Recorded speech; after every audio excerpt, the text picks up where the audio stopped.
શિયાળામાં હેલ્થ માટે બેસ્ટ એવી આ ભેળ આપણી રેગ્યુલર ભેળ કરતાં જુદી છે. તો સુપર શૈલિયાથી હું દીપા. ચાલો આજે હું તમને મેક્સિકન ભેળની રેસીપી આપું. તો જે બનાવવા માટે અહીંયા મેં અડધો કપ જેટલા રાજમા પલાળી દીધા હતા ગરમ પાણીમાં 6 થી 7 કલાક માટે.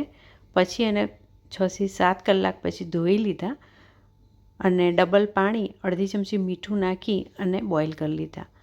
મેક્સિકન ભેળમાં રાજમા ખાસ જોઈએ, એટલે એ તમારે જ્યારે બી ભેળ સાંજે બનાવી હોય તો સવારે યાદ રાખી રાજમા પલાળી દેવા.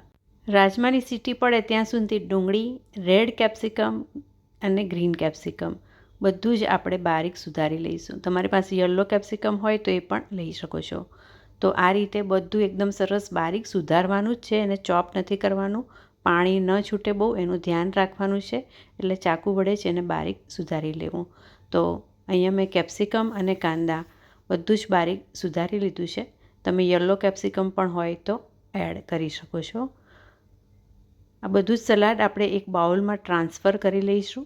મેક્સિકન ભેળમાં ભરપૂર સલાડનો ઉપયોગ થતો હોય છે, એટલે શિયાળામાં જ્યારે આપણને બધા જ શાકભાજી પુષ્કળ મળતા હોય છે ત્યારે આ ભેળ અવારનવાર બનાવવી જ જોઈએ. હવે આપણે મકાઈના દાણા 1 કપ જેટલા લેવાના છે. અહીંયા મેં ફ્રોઝન લીધા છે. તમે ફ્રેશ મકાઈના દાણાનો ઉપયોગ પણ કરી શકો છો.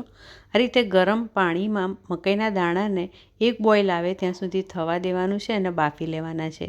મકાઈના દાણા બાફી જાય એટલે ચાળણીમાં કાઢી ઉપર તરત જ ઠંડુ પાણી રેડી દેવું, અને આ મકાઈના દાણા પણ આપણે જે સલાડ તૈયાર કરીને રાખ્યું છે એમાં એડ કરી લઈશું.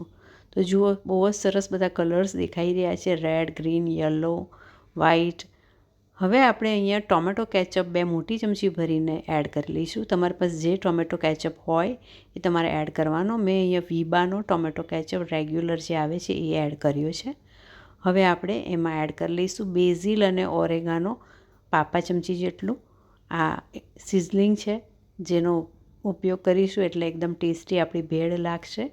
હવે આપણે અહીંયા મરીનો પાવડર એ પણ 5 ચમચી જેટલો એડ કરવાનો છે. રેડ ચીલી ફ્લેક્સ હોય તો એ પણ એડ કરી શકો છો. અહીંયા મીઠું એડ કરી લીધું અડધી ચમચી જેટલું, લીંબુનો રસ અડધી ચમચી જેટલો. આ રીતે બધા ઇન્ગ્રેડિયન્ટ્સ આપણે એડ કરતા જવાનું છે. આ બેઝિકલી આપણે બનાવી રહ્યા છીએ સાલ્સા, જે બનાવીને આપણે સ્ટોર પણ કરી શકીએ છીએ.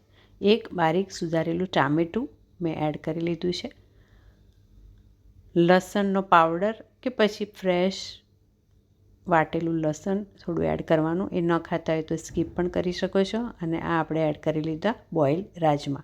રાજમા પણ સરસ 4-5 વિસલમાં બફાઈ ગયા હતા, જેને મેં પાણી બધું એક્સ્ટ્રા નિતારી એને એડ કરી લીધા, અને ઉપરથી થોડું ચીઝ એડ કરી લીધું. રેગ્યુલર જે ચીઝ હોય એ જ હું એડ કરી રહી છું. તો જુઓ, બધું મિક્સ કરી લેવાનું છે. અને હવે મેક્સિકન ભેળમાં જે મેઇન છે નાચોઝ, આજે હું એ રેડીમેડ એડ કરી રહી છું. મને બનાવવાનો ટાઈમ ન હતો, બાકી ઘરે પણ બનાવી શકાય. નાચોઝ બહુ સરસ હું બનાવતી હોઉં છું, અને મારી રેસીપી પણ તમારી જોડે શેર કરીશ મારા નેક્સ્ટ વિડીયોમાં. તમે જોડાયેલા રહેજો.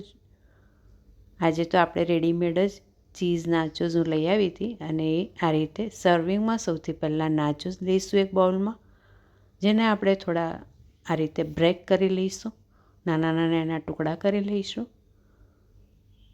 નાચોઝનો જે ફ્લેવર તમને ગમતો હોય એ યુઝ કરી શકો છો. માર્કેટમાં રેડીમેડ મળતા જ હોય છે, અને નેક્સ્ટ ટાઈમ ફરી ક્યારેક હું એનો વિડીયો પણ તમને બતાવીશ. મારી રીતે નાચોઝ કેવી રીતે હું બનાવું છું એ રેસીપી શેર કરીશ. હવે આપણે જે આ સાલ્સા બનાવ્યો છે એ નાચોઝની ઉપર રાખી દઈશું. બહુ જ હેલ્ધી ફ્રેન્ડ્સ, નાચોઝ પણ મકાઈના લોટમાંથી બનતા હોય છે, એટલે એ પણ આપણી હેલ્થ માટે ઘણી સારું રહે. તો ખૂબ જ હેલ્ધી આ રેસીપી મેક્સિકન ભેળ. આપણે આપણી મમરાની જે ભેળ ખાતા હોય એ થોડી ચટપટી, પણ ન્યુટ્રિશનની કમ્પેર કરીએ તો આ ભેળમાં વધારે ન્યુટ્રિશન આપણને મળી રહે. તો શિયાળામાં ખાસ આ ભેળ ટ્રાય કરવી જ જોઈએ. ઉપરથી થોડીક હજી નાચોસની ચિપ્સ ઉપરથી પણ રાખીશું. નાચોસ જ્યારે આપણે સર્વ કરવાના હોય ત્યારે જ એડ કરવાના, એટલે એ સોગી ન થઈ જાય અને ક્રિસ્પી એન્જોય કરી શકીએ.